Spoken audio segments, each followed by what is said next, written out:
Good morning, everybody, and welcome to the August 12th, 2021 Downtown Parking Committee meeting. Can I have the roll call, please?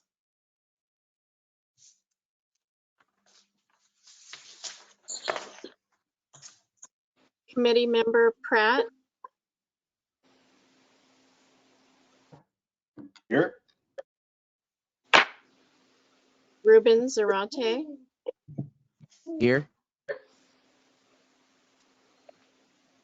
Andrew Newkirk is excused. Barbara Silver, Here.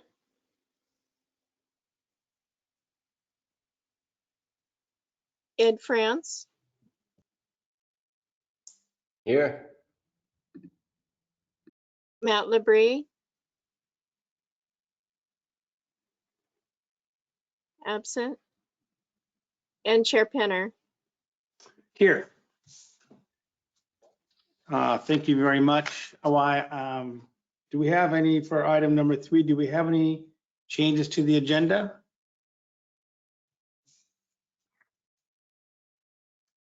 There are no changes to the agenda today, Chair Penner. Thank you, Mr. Bossi. All right, at this time, we'll move to item number 4, which is, well, I guess are we doing announcements at this point?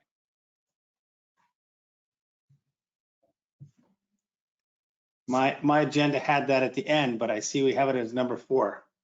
Yes, so we have no announcements at the current time, so we can move on to public comment if you wish, Chair Penner. Okay, thank you. At this time, this is item number 4, the 5 on your screen, but 4 on the printed version. Public comment. This is the opportunity for members of the public who wish to address the committee on items in the jurisdiction of the committee, but not currently on today's agenda. And we'll have someone explain to you how to do public comment. If members of the public would like to speak, go to webinar control panel and click on the raise hand feature, and I will unmute you.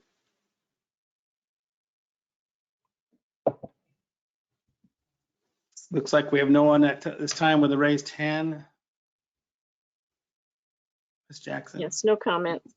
Okay. All right, thank you for that. At this time, I will close public comment and move on to the approval of the minutes from June 10th, 2021. This is to remind the committee and members or people listening, we did not have a meeting in July. So we are reviewing the meeting minutes of June 10th, 2021, and I'll entertain a motion.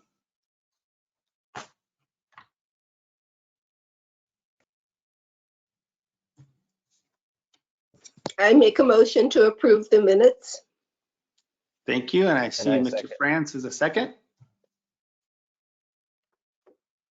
All right. Is there any discussion regarding the motion? Seeing none, can we have the roll call vote, please? Committee member Pratt,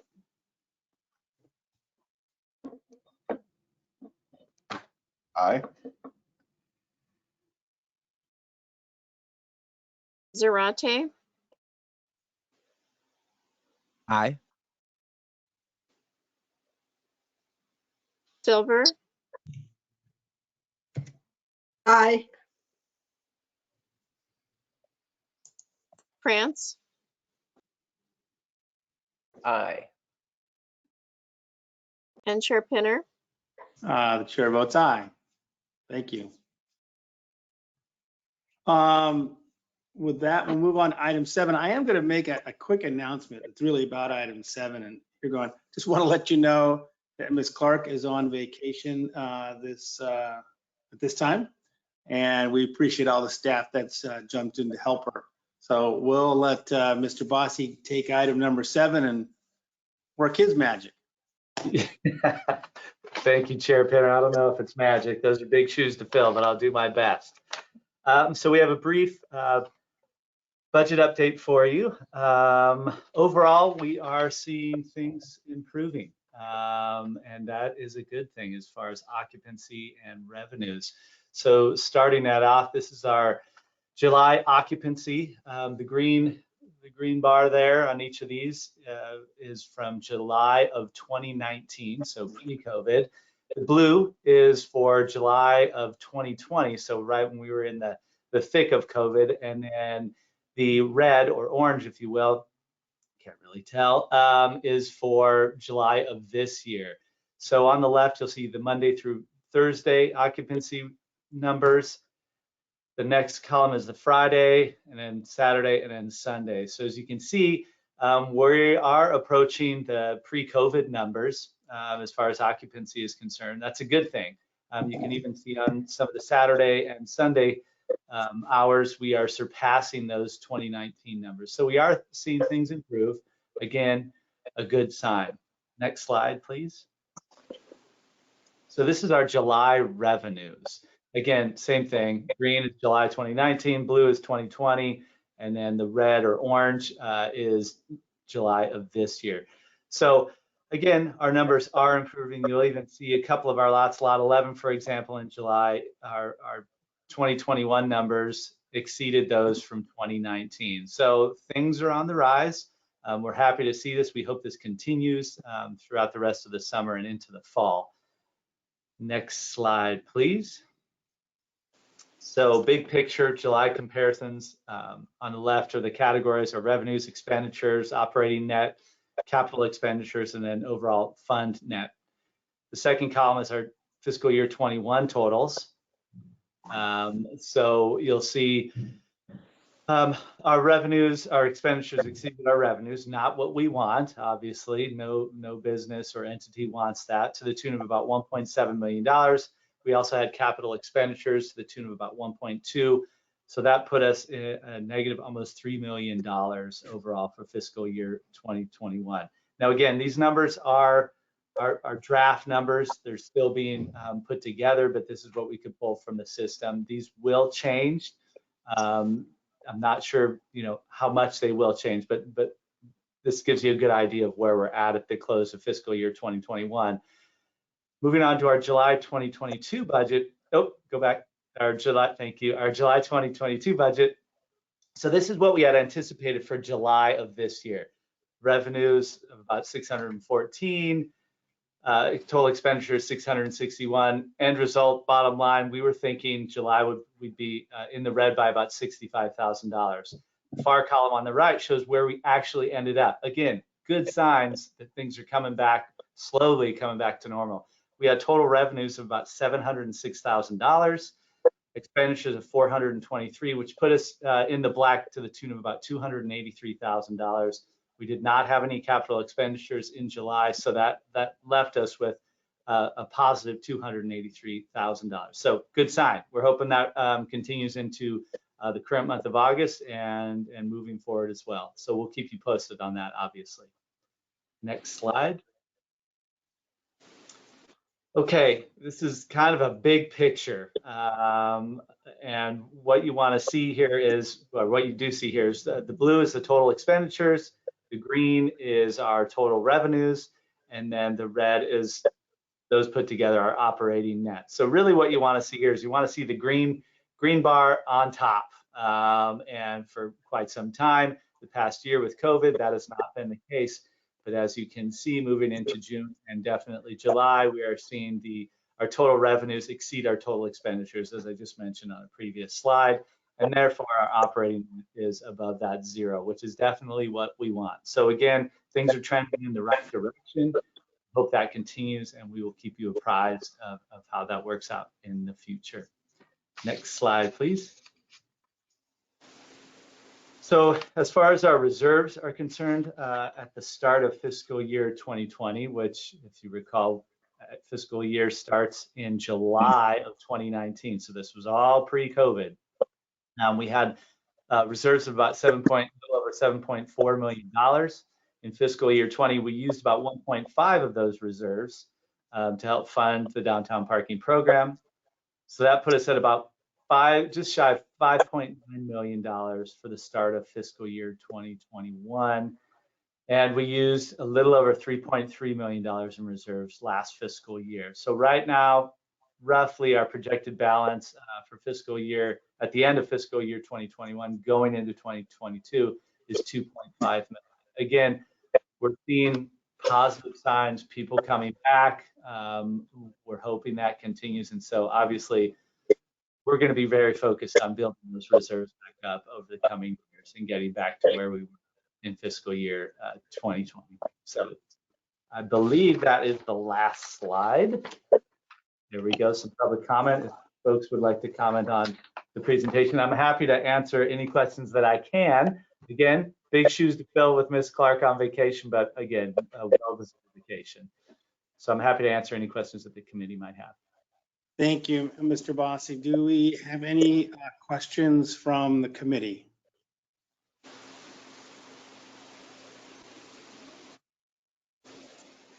Okay. Actually, Mr. France, please go ahead. Quick question. Thank you, Mr. Bossi. Great presentation. Quick question. What is don't we have a council designated level of reserves? Great question, Mr. France. Yes, all divisions, departments have a certain level of reserves that they might have to, are geared towards staying above. Occasionally those go below. To be honest, I don't know what downtown parking's reserve level is. I know that with the waterfront, our reserve level is $2 million, and occasionally we can dip below that, and we notify council. So in these particular times, especially with COVID, occasionally those will go below the required amount, with the goal, obviously, getting back up to at least the required minimum. So unfortunately, I can get back to you on that. That's definitely a Ms. Clark question, and I'm sorry I can't answer that. Totally understand, and I should know this. I think we go over most times. I can't remember. The other question is, how have we been doing? It looks like we've been getting income from most all of the lots. How have we been doing in staffing back up the lots? Sure, another good question.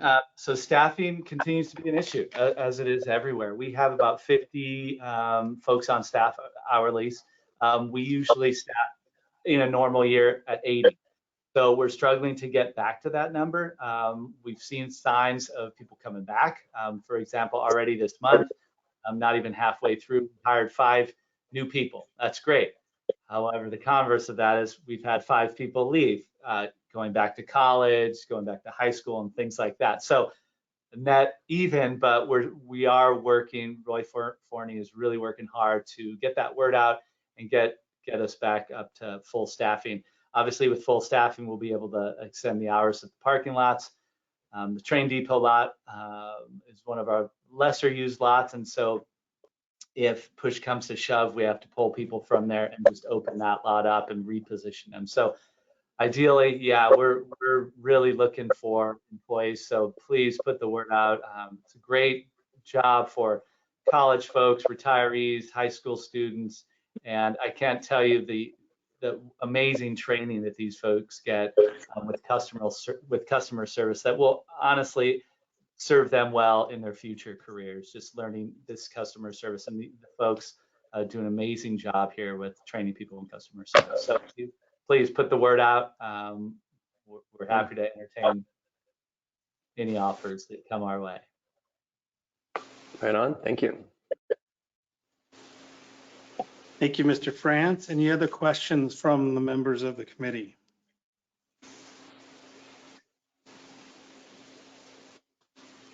All right, seeing no cameras turn on, I will go ahead and do public comment at this time.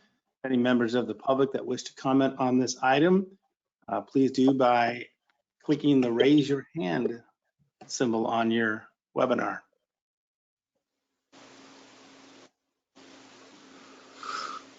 Okay, seeing, I'm assuming, Jackson, No no hands comments. raised? Okay, well, thank you for that, and we'll go ahead and close public comment. I too want to just thank staff on this item and keeping us up to date.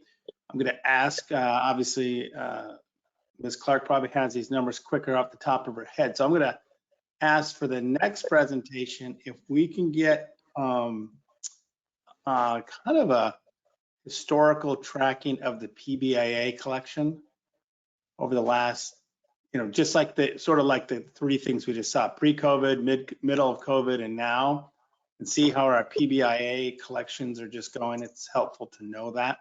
So if we can just add that for the next meeting, I'd appreciate it. All right, are there any other comments from the committee on this matter?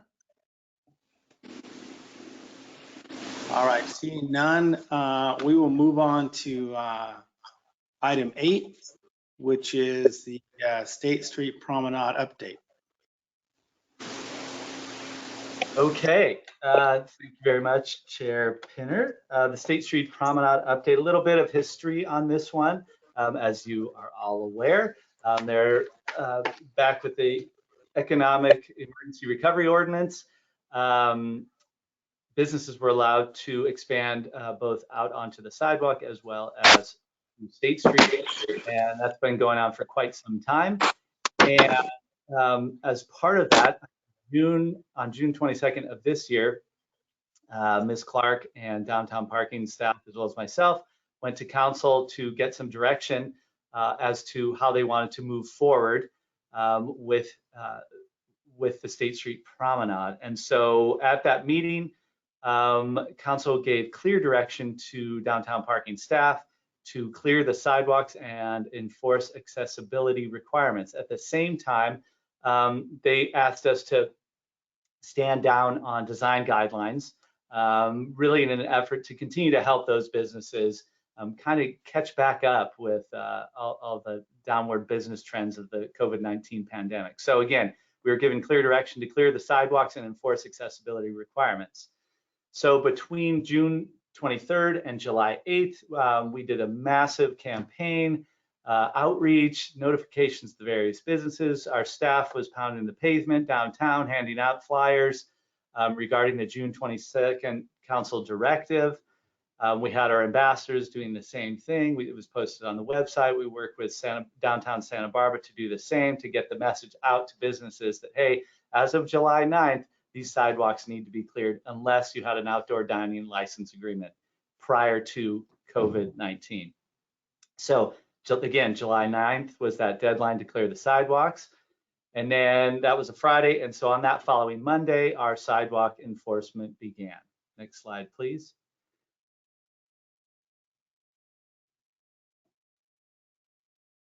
Next slide, please. It's coming. I know it is. Okay, so we're having a little technical glitch.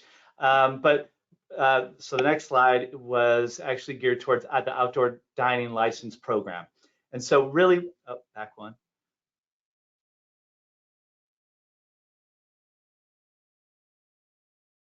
License agreement program.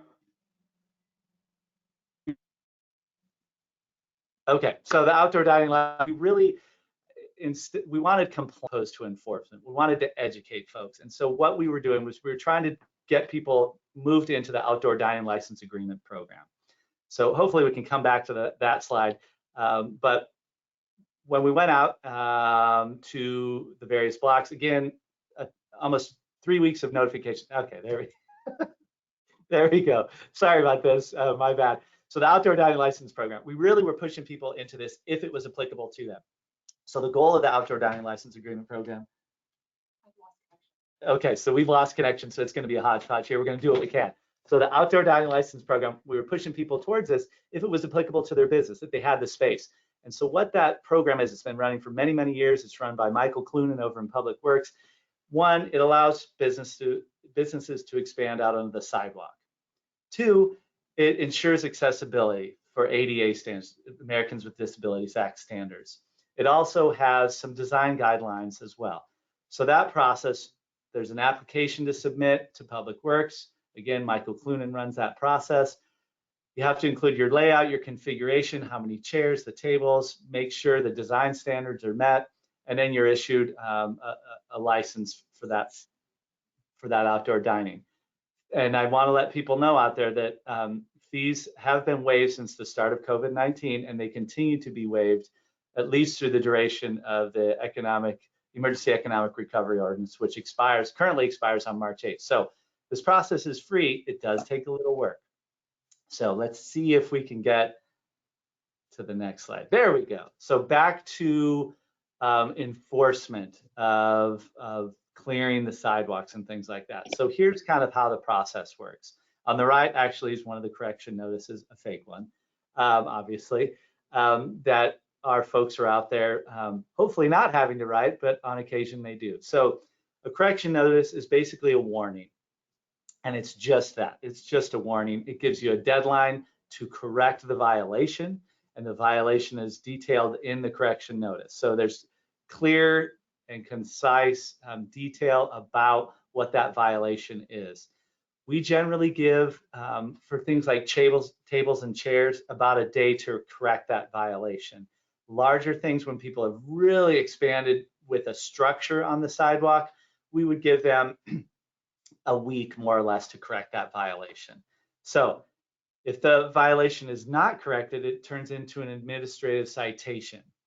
And that administrative citation, for the first day the violation persists, it's $100. The second day, it's $200. And for each subsequent day, it's $250.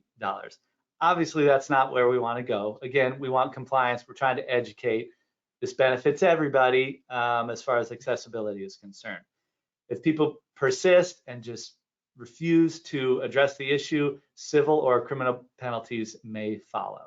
So there is a hammer to this.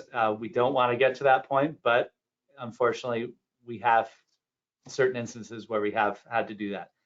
Next slide, please. So the status of enforcement. We went out and visited 162 different businesses, and they were inspected. We were spread out all over the city. Ms. Clark did an amazing job.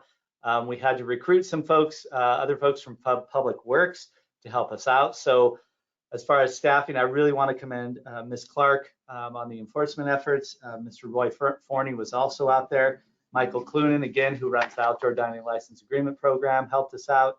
Sue Sadler, Kathy Paré, and Steve Sisler have been doing an amazing job out there communicating with the various businesses. So to date, we spread out Mesa, Funk Zone, downtown, all over the city. Was divided up. 162 businesses have been inspected. 67 correction notices have been issued. This is as of Sunday of this past week. And approximately 7 businesses remain in violation. So overall, a pretty good percentage of folks have been adhering to the ADA standards and clearing the sidewalk. Unfortunately, we still have 7 businesses remaining in violation. And unfortunately, some of those are going to be referred to the city attorney's office for those civil or criminal penalties, which is unfortunate. We hope they come around and clear the sidewalks off, but that is the process for now. So I really do want to thank those folks again. They've done an amazing job. It's not easy, it's not pretty, but they're doing a great job out there for us. So we do have a few slides on before and after. And next slide. So this is down on the 400 block of State Street. This is I believe it's out in front of Uncle Rocco's. So you can see before, big structure moving up, pushing into the sidewalk. We worked with the folks and they have since moved that back. So that's a huge success. Cleared the sidewalks out. Next slide. I believe, yep, 1200 block of State Street, just south of the Granada. You can see the before, chairs kind of a little maze to get through there, and then after cleared up and easily accessible for all members of our community. Next slide. We went out to Coast Village Road. This is another good one. Before, and actually you can see a member of our community there going through on a wheelchair by chance. And then on the right is the after. Sidewalk has been cleared, accessible to all members of our society, of our community. So really some overall very positive response. We thank the businesses out there. We know this has not been easy, but again, now that you've got indoor dining available, that hopefully helps alleviate some of the stress of moving these tables and chairs off the sidewalk. So again, really want to thank those folks who are out there: Sue Sadler, Kathy Pare, Steve Sisler, Michael Clunan, and I also want to thank Adam Hendel and Brian Demore over in Public Works. This has been a true team effort, and I can't thank those folks enough. So that's basically an update on our efforts. We'll continue to move forward and continue the inspections and make sure the sidewalks are clean as per the council directive. If you have any questions, I'm happy to answer those. Thank you, Mr. Bossy. I do have a few questions, and maybe you can help us, or maybe it'll be a follow-up. But and I appreciate, I should say first, I appreciate the efforts too that you're all making. I think it's very important, and I did listen to or watch the city council meeting when this item came before the council, when we were giving the recommendations and discussing the guidelines for the parklets and the sidewalks. And it was a very strong response regarding accessibility issues. So I think the city has appropriately responded to make sure that the sidewalks are passable in the required fashion.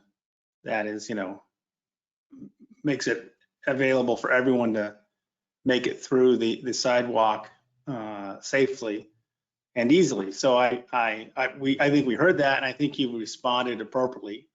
And I know there's been a fair bit of news reports about the city, quote unquote, cracking down.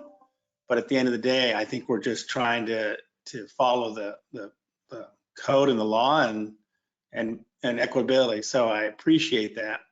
My question is, after that long preamble, is besides the citation issue, if a suit were filed for lack of access in an area, is it the business's liability, or does it become the city's liability for lack of enforcement? Does that question make sense? It sure does, and that's a good question. And I am not a lawyer, nor do I play one on TV. But my understanding is that part of the benefit of the outdoor dining license agreement program is it then puts that there are access requirements with that program. And so these folks who are applying have to meet those access requirements.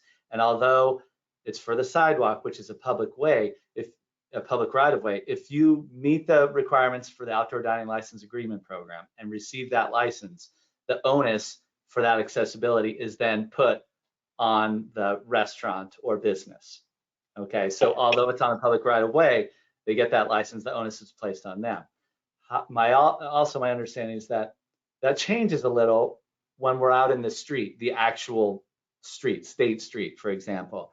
And that onus still remains on the city as it currently is, because when the Emergency Economic Recovery Ordinance was put into place, the city wanted to help folks out and get them out and get their businesses out in the street, help them to survive financially. And so there wasn't a permitting program in place like the outdoor dining license agreement program. So these folks were allowed to move out into State Street. So now what we're wrestling with is enforcing ADA requirements in regards to State Street, the actual street component. And so that is something that that's kind of the next part of this enforcement process is moving out into that arena. Hindsight, it would have been great if there was a permitting program, but nobody expected COVID-19 to take hold like it did. The city did an amazing job being flexible. In all my years of government, I was blown away at how quickly the city reacted and allowed folks on the State Street. So it's kind of hindsight's 2020, but we're going to do what we can to make sure there is access on State Street. We've had a good response as far as the sidewalks, and so we're hoping that continues into State Street as time goes on. Well, thank you for that. I just think that's important to understand that I think that's important for the public to understand why we are, the city is strongly pushing forward to make sure every business who does this gets that license, the license to allow this to happen, and the requirements that need to be done. So I appreciate that effort, and I'd also just follow up. Do we have a sort of re-inspection plan? Are we doing this on a rotating basis so we don't do it like a peak and a valley and a peak and a valley of this problem? Yes, we do. We're going to be out there on a regular basis. This isn't going away. I think the biggest effort was the initial effort and the clearing. And so now that's taken place, it's going to be more of a maintenance, if you will, operation where inspections we're going to have our folks out there. We're going to continue to monitor the situation. The staffing of it, we're not quite sure because we actually borrowed folks from other divisions and departments to help us out. So we're going to continue the effort however we can. Again, more of a maintenance opportunity or maintenance issue now with inspections and things of that nature. All right, thank you very much. Are there other members of the committee that have a question or comment regarding this item? Go ahead, Ms. Silver. Not yet. Now, okay. Do we have some way of knowing how many people have applied for the license and how many have gotten it? Chair Pinner, committee member Silver, yes, Michael Clunan over at Public Works tracks that. I don't have the numbers on hand, but I do know that prior to COVID taking place, there were 39 outdoor dining license agreements in effect. I would imagine with the clearing of the sidewalks, that number is going to go up considerably. Please keep in mind too, this is more for the public and the businesses out there. Not everybody will meet the criteria to get an outdoor dining license agreement. There are space requirements. There needs to be 8 feet of space between however far you go out and the next, if you will, immovable object, whether that's a light post or a planter or a bench or something along those lines. So there needs to be that 8 feet of clearance. And not everybody, unfortunately, is going to meet that criteria. But my hope and our hope is that the folks that do meet it will go and get their outdoor dining license agreement put in place and have that outdoor dining. I think one of the positives, if you will, that's come out of this whole pandemic is that we have wonderful weather pretty much year round and people can dine outside almost every day of the year. So I'm hoping that we do see an expansion. It enlivens downtown and I think it's good for everybody. And so with regular maintenance, how can people interact with you as far as creep? Because we know that the staffs change, things happen, the chairs move around, the tables move around. That's been such a problem in the past. Correct, Chair Pinner, committee member Silver. So with the outdoor dining license agreement, there needs to be a border. And that is generally a hard border, meaning something that is permanent, a small fence, something along those lines that delineates that outdoor dining space. So if a chair is on the other side of that border, that's very obvious, and our staff will pick up on that and discuss that with the business owner. So if someone sees a continuing problem, I know you intend to do regular maintenance, how can they notify you that this is a problem? They can, no, great question, Chair Pinner, committee member Stewart. They can call our office. They can talk to Public Works, Michael Clunan as well. But I think the best point of contact, easiest point of contact is probably contact the downtown parking office. And we can send one of our enforcement folks out there to take a look and talk with the business owner. Okay, because that was a problem even before all of this began. Even before it all began. And then another question, the staff going around, are they alerting people to some of the most basic problem with the parklets, which was no wheelchair access to them? Are people aware that they need to have something like that? And is that being covered when they go out to do inspections? Chair Pinner, committee member Silver, yeah, they're kind of taking the whole picture out there as far as accessibility, yes. And those, the parklet guidelines do detail ADA access issues. So we are asking for compliance with that. And what's the best way to access the parklet guidelines, the current parklet guidelines? Where are they posted? Sure, Chair Pinner, Committee Member Silver, those are on our website at Downtown Parking. People can access those, both State Street as well as the parklet guidelines. Okay, I think those are my basic questions. Thank you. Thank you, Ms. Silver. That led me to a question, and it's a good point. The picture that's up actually on the screen, I think illustrates what you were indicating, Mr. Bossi, where there are some businesses that wouldn't even be able to get a permit. This area here where you see the sidewalk is already narrow, so even under normal circumstances, there would not be enough space to include the tables and chairs and the normal passage. So this area would not even be able to get a dining permit, correct? Chair Pinner, this particular area is shown, yeah, you're correct. There's not enough space outside of the business to do that. However, this is on Coast Fields. I think around that corner, there is some space forward. Yeah. I think it's just to point out that it's not a every business has this. It depends on, as you say, the circumstances, and it's just a good example of that. Exactly. Is there an ability for the ambassadors? Do they notice these things while they're walking around and able to alert staff? Is that something that you can use as a resource to help you with the staffing standpoint? That is definitely, Chair Pinner, that is definitely one of our tools that we've been using. We've asked them to, if they do see something egregious, to please let us know, and then we'll send our staff out there. We really, excuse me, as far as enforcement's concerned, we wanted to keep the ambassadors out of that arena. You know, we want people to go to the ambassadors to ask questions and seek help. We didn't want them to put on an enforcement hat, if you will. So we put that back on our staff and other public works staff. And so that's kind of the way we're rolling this out.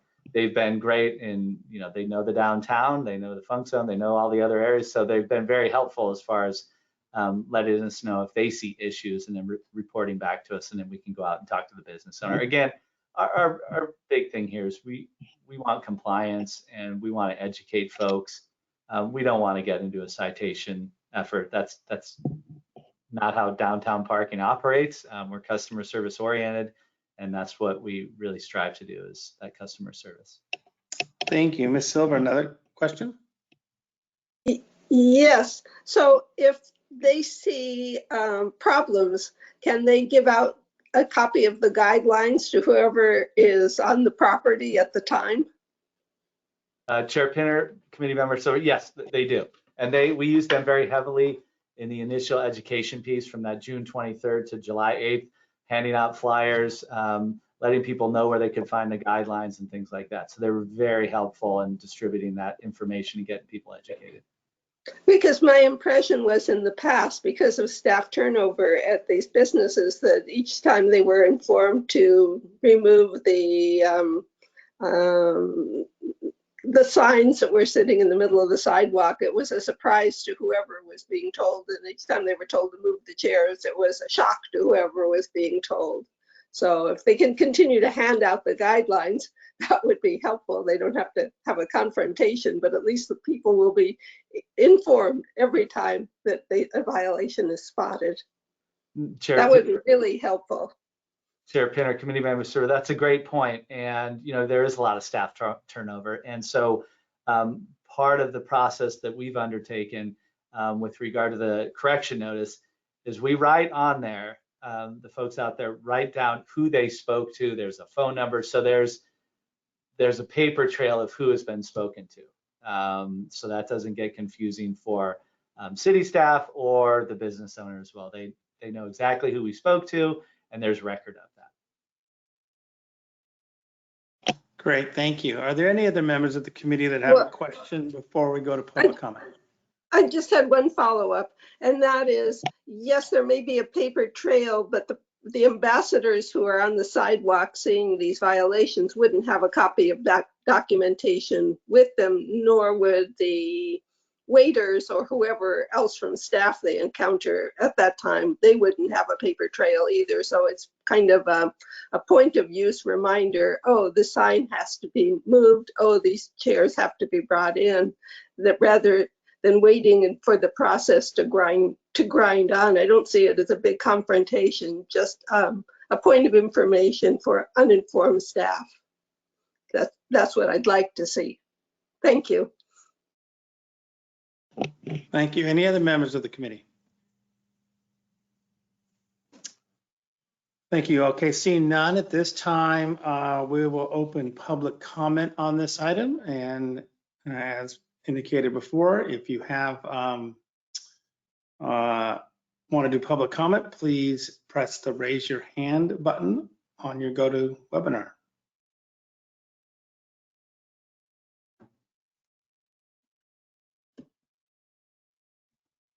And Ms. Jackson, I'm assuming since there you are. I don't see any raised hands. All right, thank you very much. I'll close public comment at this time, but Mr. France has a comment. Yes, thank you, Chair Pinner. Again, thank you, Mr. Bossi. I would like to start off just acknowledging how business friendly and how kind of going above and beyond that the city would have intercepted 60 potential violations without actual citation and actually working with the businesses. So just that lead of how much interaction there's been to address potential violations and change them without any kind of violations and only through warnings and kind of good customer-centric communication is just right on. I also really want to just acknowledge how much retail space and outdoor dining space has been created really through downtown parking, through the Parklet program. So we're talking about basically like much smaller blocks of space on the sidewalk versus the space that's been created in the parklets. And so I would love for us all to be communicating about the amount of square footage, the amount of seating that's been created through the pandemic and really lead with that. Because I think when you look at that number, the amount that's kind of tricky that might not be available for previously applied or previously utilized outdoor dining is kind of marginal. And so we're really kind of talking about like kind of a small number compared to what's been created. So major kudos to downtown parking and everybody for just kind of coming together. I think the fact that you all have been able to coordinate people in different divisions to support this effort, it really is sings so well to how the city is coordinating as a team through this. So kudos to all of you. Thank you. It wouldn't be an Ed France comment if I didn't also have a little critique to share.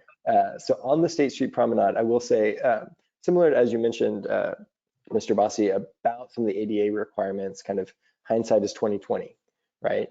This was the fastest that the city has moved in just about any time, right? Maybe going back 100 years to the earthquake, right?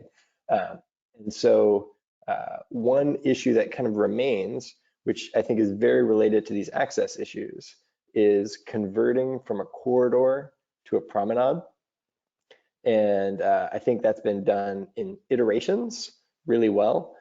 But something that was part of the discussion and plan that never really happened was, especially around the 500 block, helping address the conflict with bikes and then multiple users, right? So there's no more of the trolleys going through State Street, right? There's bike share now. We're about to do a multi-million-dollar project in the underpass for bikes and peds, right? It's the only non-interchange route. And then that second closest block is not bike accessible. Obviously, as you mentioned, council kind of put on hold kind of changes to the parklets to really focus on the sidewalk and ADA access. Totally makes sense. Oops. But, you know, hindsight's 2020. Those parklets, the moment that I think it was Baja Sharkies or something like went I forget which. One of the bars parklet went across the double yellow line, which there was a rationale that like somehow made sense. Why that made sense, right? Again, the tricky element was just balancing all of the different uses in the space. And at that time, there was a plan for basically a workaround to provide a route around Fig to avoid the 500 block. So again, just a lot of this is going to be taken on by the State Street Subcommittee and planning, but to be in keeping with that iterative process, I would love just a little bit more kind of thinking with downtown parking and coordination with the transportation public works staff for how are we adjusting some of these things that we mentioned that we were going to address that are pretty essential for the safety and balance of users in the promenade that we haven't yet picked back up. And so specifically, I would say the 500 block workaround, and also the entrance at, I guess, basically Arlington and kind of Victoria Street, right? You have a one-way street with zero signage on a contiguous route. And so like, some basic signage like, do not enter except bikes.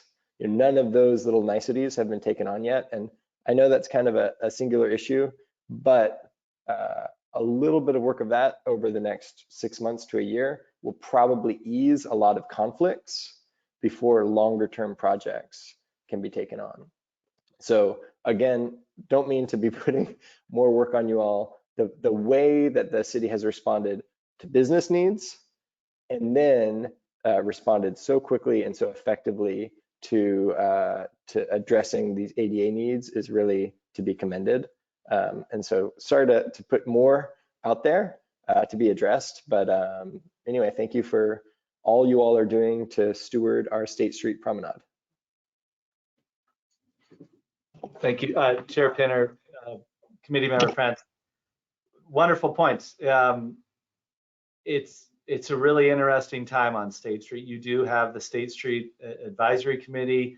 The city recently hired a State Street Master Planner who will be starting later this month.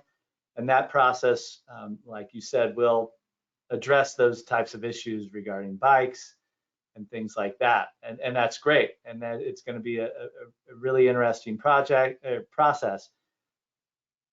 But the issue is what to do until that plan gets rolled out and that interim period. And so that is something we are going to be working on. And I appreciate your points. Thank you. Thank you, Mr. Bossy. Any other members of the committee wishing to address this agenda item? I just wanted to ask Mr. Bossy about the State Street Master Planner. What is that position and when does it begin?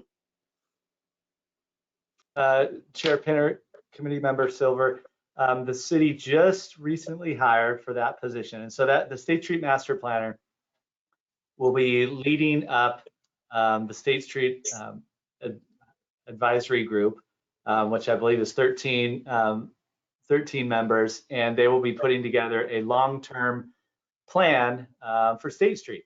And that'll include things like the promenade, the outdoor dining, bikes, all sorts of issues, capital program issues, funding sources.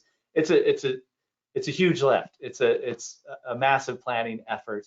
And this particular, the new employee, I believe, starts on the 23rd of August, so in a few weeks here. But that process what department are they in? Where can we reach them? Community development. Okay, thank you. Yep. So maybe I should also say for Ms. Silver, this person's role is to work with the State Street Advisory Committee. So that, I mean, your involvement for quite a while will probably come through the public meetings that will be happening. And so the public will be able to watch this process, know there's not much policy yet. So their role is to be making or designing policy to be recommended to the council. So we're really kind That's of at correct. the very edge of this. So we're not quite there yet. There's not someone to just reach out and call to and say, hey. That's correct. And they started meeting actually. Yeah, that's true. It's going to be a process, and it will be very public and it will be very open to the public. And that process kicked off yesterday at 4 p.m. With their first meeting where they established, meeting a regular time to meet, their chair and things like that. So it's going to be very, very public. You will see it, I'm sure, in the press and also on the city's website. So it's the kickoff of a very exciting time for State Street. Great. Well, thank you very much. With that, we'll close or move on to our next item of the agenda, which is a parking automation update.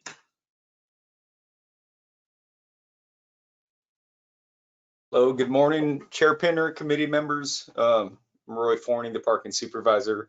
Today I'll be reviewing our parking automation updates, as well as just some of the efforts that are taking place. Just to start and just to discuss a little piece or bigger piece of our efforts moving towards an automated type of parking system is our LPR, our license plate recognition system that is currently being installed. And the update on that is that the infrastructure work is taking place and new conduit installation is going to be taking place at lot 11 and lot 12. Once those cameras are in place and everything is in place, we'll be able to start testing our LPR system in September, probably late September.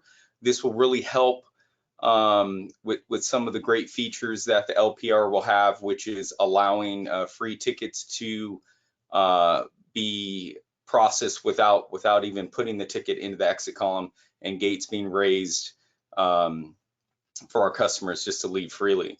It'll also help with permits, and those permit customers that we have where the license plate recognition system is reading the plate, and then our customers are leaving freely.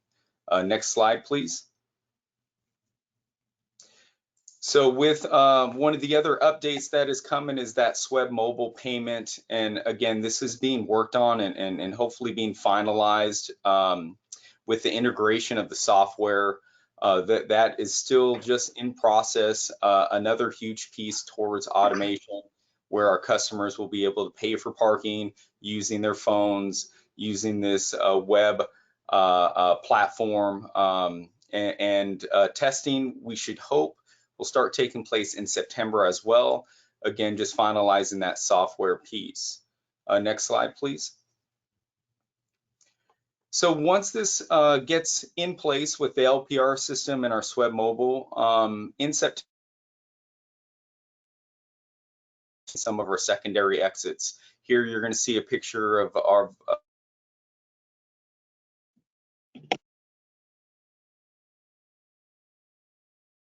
parking lot, which we are going to automate. This exit lane for now will be a credit card, permits only, and free tickets. This again will help us understand and really be able to evaluate our LPR system and some of the other new functions that we have moving towards automation.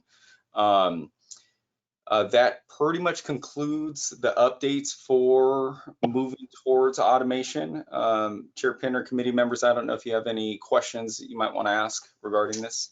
Yeah, I do have a question, Mr. Warney. Thank you very much. And I know this is a heavy lifting effort. Appreciate all that's being done.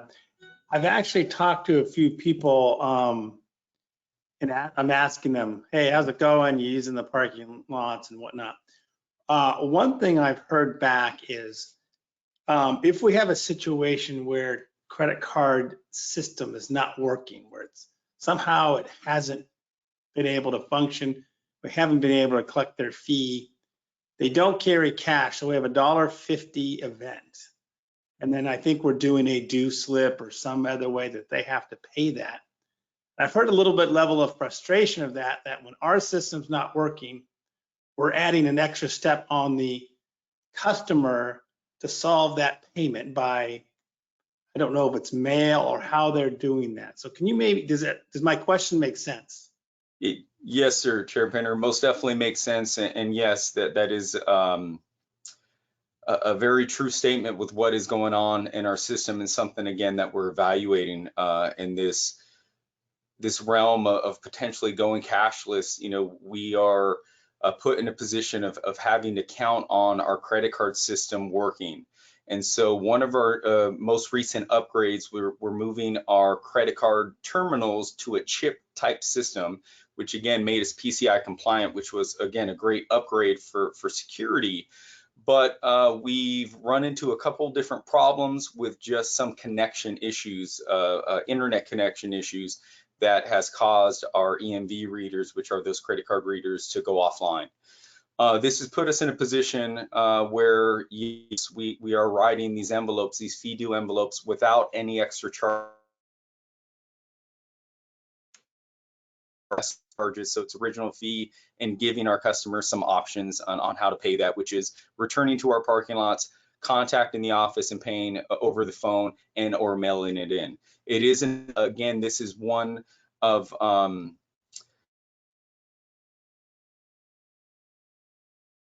extra step situations that we're just trying to work through, and another element of going to be a little difficult at times.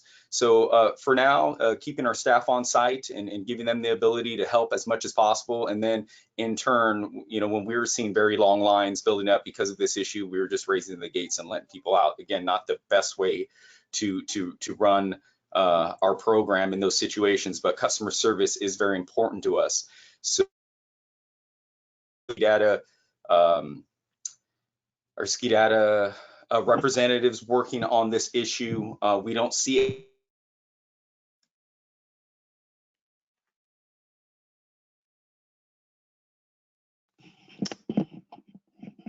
I'm not sure if happening it's very often issues these last couple of weeks. So yes, a very true concern, Chair Painter.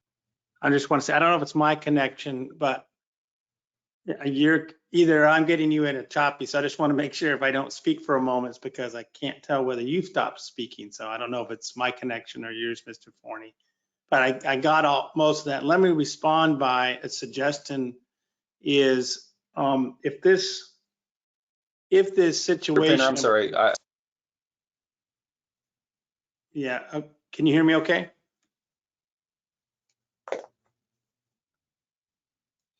You're breaking up a little bit, Chair Pinner, but go ahead. Okay. I think I got you now. So maybe it's my connection. I might have to jump out and come back in.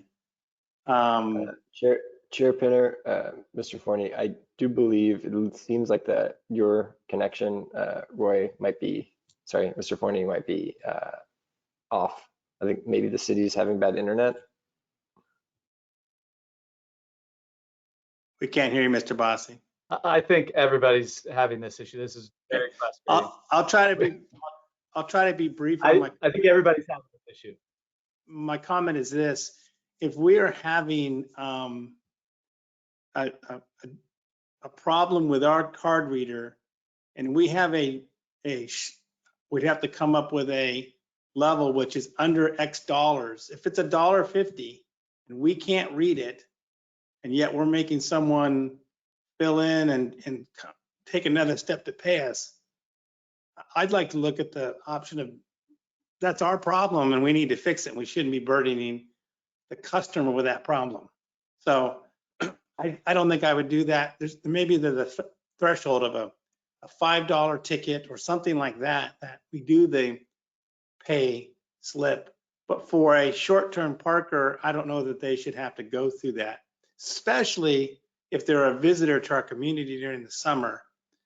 That is going to be a negative impression for our community. So again, if it's our reader having the problem, I'm not sure we should be burdening the customer with that. So I don't know if that was able to get through to everybody.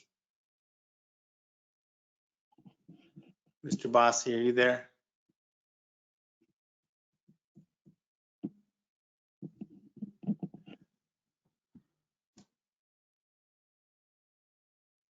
Mrs. Silver, can you hear me? Yes, I can hear you, but yes, the connection has been breaking up in all sorts of directions, which seemed appropriate since we were talking about what will happen when people parking are having a similar problem. So my question is, and how are you accounting for people with handicap placards? So I'm sorry, I lost you, Chair Pinner and Committee Member Silver. So just getting back real quick, I hope you can hear me. I can just hear you, answering that but question. but the picture is frozen. Okay, so I'm just going to go back, Chair Pinner and Committee Member Silver, and just discuss real quick. Chair Pinner, we did create a validation to validate anyone that had a $1.50 fee and a credit card that wasn't working. So we did do that, and we will most definitely evaluate looking into having that threshold. And at that point, we don't like losing revenue, but we do know having our own issues with the credit card system is not a good thing for. Thank you. I'm sorry, Committee Member Silver, can you please repeat your question? What exception is being made for people with handicap placards who had extra time previously? So thank you, Committee Member Silver. Yes, we are still offering the extra complimentary 75 minutes, so a total of 2.5 hours of free parking for all those that have an ADA placard or ADA license plate. So that is still being offered to our customers. I hope that answers your question. It does. Thank you. Thank you, Mr. Forney. I'm going to ask if there's other members of the committee with working internet that would like to make a comment or have a question.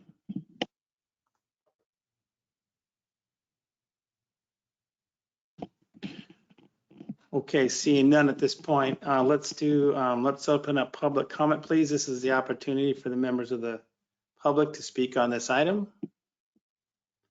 If you wish to speak, you can press the raise your hand button on your webinar.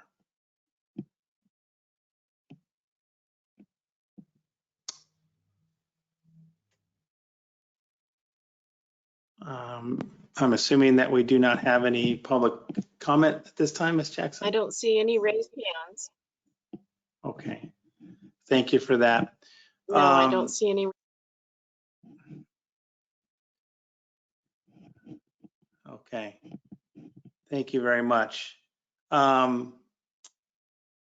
we'll go ahead and close the public comment on this item. And Mr. France. I would just thank you, Chair Pinner. I would just like to thank Mr. Forney for leading this and doing so in an iterative way where there's lots of opportunities for feedback from this committee, for learnings, for feedback from the public. I think this is a really big endeavor that's going to be pretty crucial to the financial sustainability of the program. And I just really appreciate you leading it in this way. I'm really looking forward to going into the Victoria lot and trying the automated exit at some point coming up here. Thank you, Committee Member France. Yeah, I too must say I've been very pleased when I've gone through the system. It's worked very well for me. So I've had good experience with it. So I only brought up the one item that I'd heard just as maybe a very small example, but my use of it has been very smooth, and I look forward to it continuing to get better and better. Thank you. I also like to note that Mr. Labrie has been able to join us for this last this item, so thank you, Mr. Labrie. At this time, we will move on to program updates.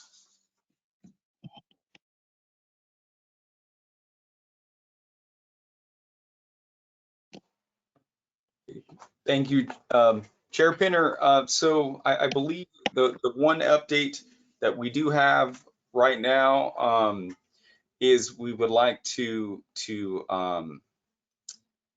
give honor to Dion Tate, our facilities maintenance supervisor, who after 37 years is retiring from the city. Dion started off his career, I believe, in 1984 with Parks and Rec, coming here to downtown, and then moved to waterfront maintenance and then town parking. So I'd just like to thank him for his years of service, for all he's done for this community, for all he's done for downtown parking. I'd most definitely like to just thank all the guidance and mentoring that he's gave to me personally and to this team. Just an amazing person. He's most definitely going to be missed. Our parking program has very large, and I'm very excited to hear all the good stories he's going to have shoes to fill with him leaving, have about camping and riding his Harley and all the other cool things he's going to be doing on with his retirement. So thank you, Dion. Thank you, Mr. Forney. I know, Dion, you were on at the beginning of the meeting. Can you turn on your camera, please, if you're there? There we are, because I do as well want to celebrate you and thank you. Yeah, I've been with the parking committee 7-8 years. I know Mr. Labrie, who's on the call, has the longest standing member of the committee at this point. I don't think your hair was as gray as it is now when I started on the committee. So that just shows your wisdom that you have gained while making our city a better place. And first of all, I'm happy for you that you are able to then get ready and enjoy retirement. But I'm also know how much we will miss you in your service to the community. I've always felt very comfortable that if I saw an issue with a parking lot, I knew who to call, and I knew it would get taken care of. So I too thank you and appreciate everything you're doing, but I'm happy for you. And I hope I'm sure you have well-trained the folks that are going to be dealing with the issues that you've been dealing with.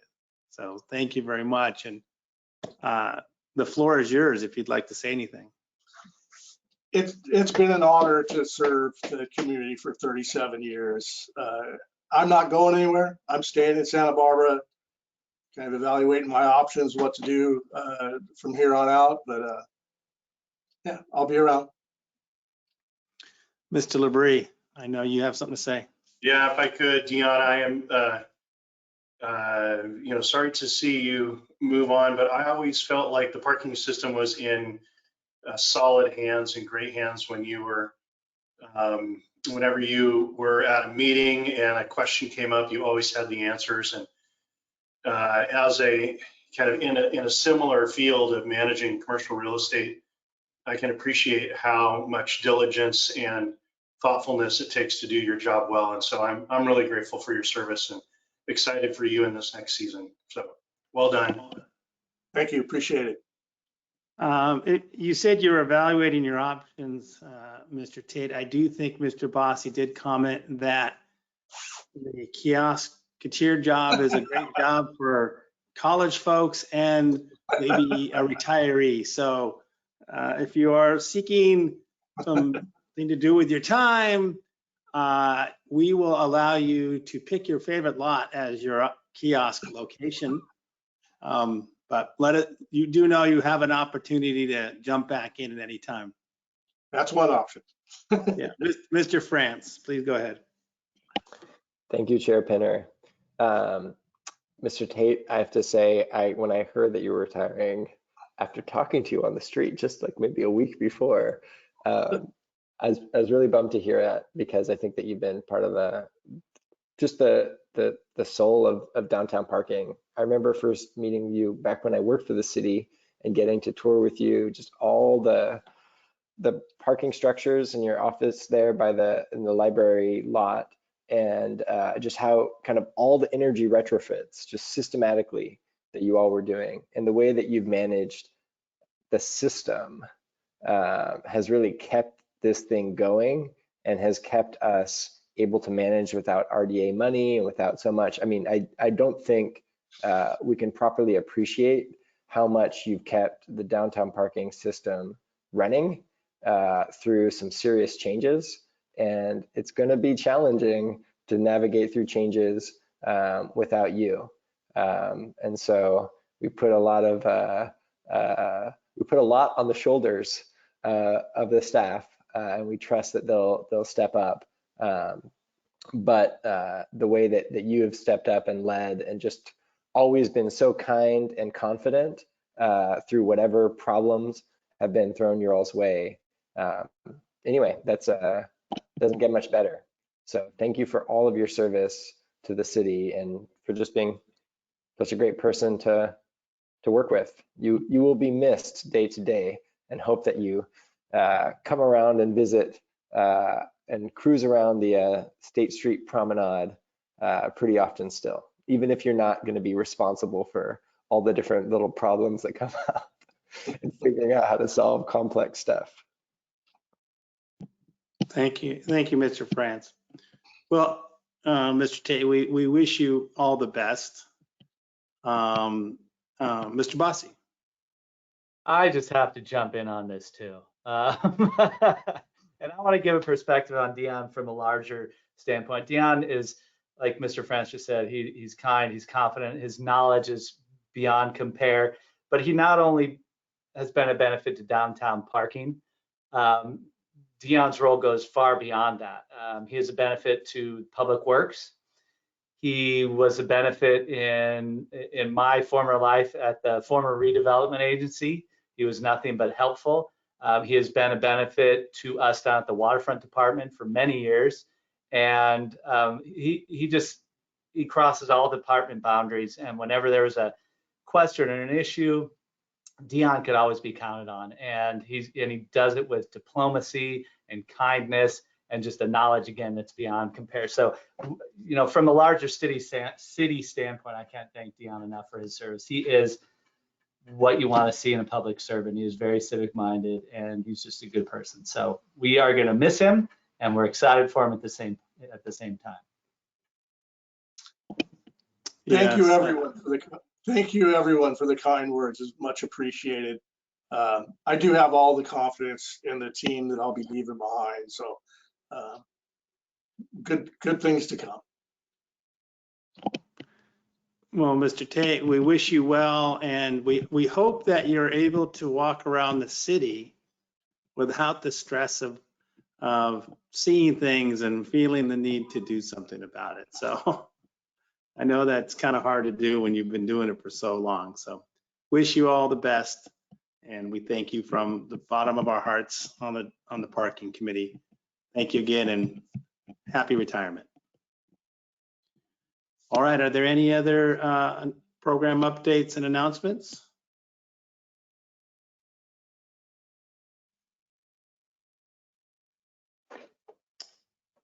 That's it. We have a lot 9 update. That's fair. Thank you, Maggie. Yeah. Thank you. Of course. And I apologize if I lose you guys. Our network connection is a little off here. Just an update on where we are on lot 9. We ended up with 24 total spaces available. We have filled all but one space. We are going to be looking at how to do some advertising to fill that one final space, as well as some of the other spaces in our other lots. But overall, it's been pretty successful to fill up the spaces in lot 9. Great, thank you for that. Appreciate it. Mr. France. I just want to offer some kudos to the city staff for that. I now, in my little walks through downtown, walk through that lot, and I am really looking forward to that filling up. Historically, it's been underutilized, and I think the staff's approach is going to help it be more highly utilized, which is the purpose of our work. So thank you. Thank you. Thank you, Mr. France. All right, well, I want to thank everybody on the committee today, and sorry for the network frustrations. It sounds like anyone down at the city building might be having some trouble, or maybe everywhere around town, who knows. But thank you all. I don't think yet we have a schedule or an idea yet for in-person meetings yet, so we will be continuing under this process until we have a new direction. So thank you all. I hope you can get a little more fun in your summer before things change for fall, but we will be back again in September. And with that, we'll call for adjournment.